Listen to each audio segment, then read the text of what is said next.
Hello guys and girls, this is Kate Extreme Vlogging at for today po ay gagawa po tayo ng binurong mangga. Ito po ay mangga. Yes po, ito po ay mangga, balat na. Ayan po, mangga. Ito po ay galing sa ating punong mangga. At meron po tayo ritong Daily Fresh Chili. Ito po ay chili flakes, okay? And then, meron po tayong salt. Okay? So, ito po ay rock salt. Okay? All we have to do is to, yes, ilagay po muna natin ang asin. Okay? Malinis ang kamay. Yan. Nilagyan po ng asin. Okay. Yan. Asin. Okay? Tapos lalamasin. Okay. So, lalamasin po natin ang mangga ng asin. Okay?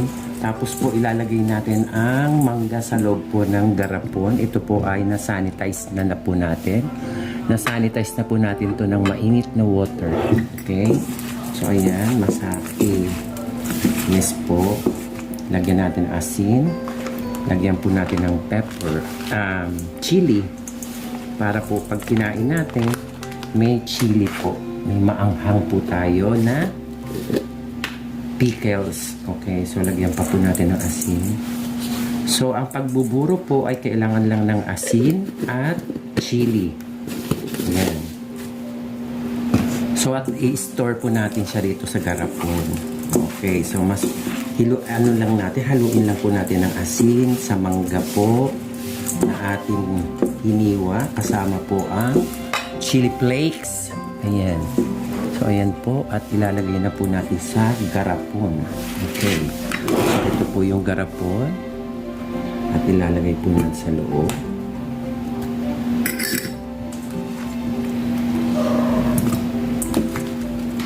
At sarili niya po yung asin ang magkakaroon po ng water. Yan kasi dahil po sa salt.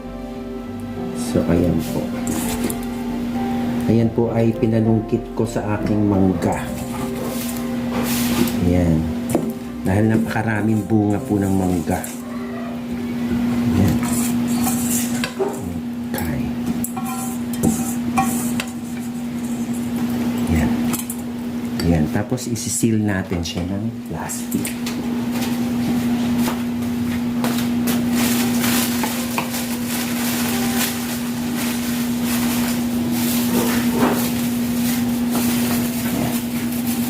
Tapos seal natin siya ng plastic.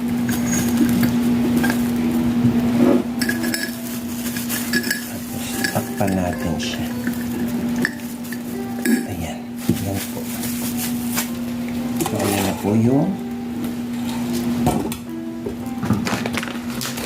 so, ito na po ang binurong mangga. Ito po ay burong mangga. Ayan. Ayan na po ang burong mangga. Ayan. Yes. Ayan.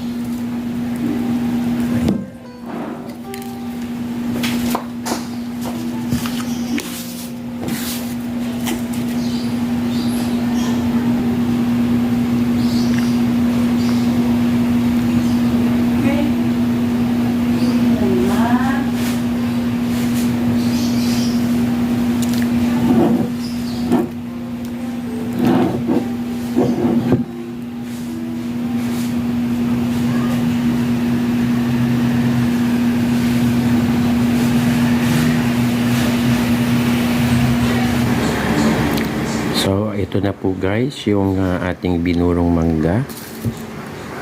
Yes po, at ayan na po yung binurong mangga natin. So, yung una, sinimulan natin, hanggang dito siya. Ngayon, ito na siya. Ayan na po siya.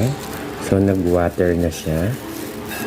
Ayan na po yung binurong mangga. Ayan na po. May ano na siya, may water na siya. Kasi yan ay salt. Tapos pepper.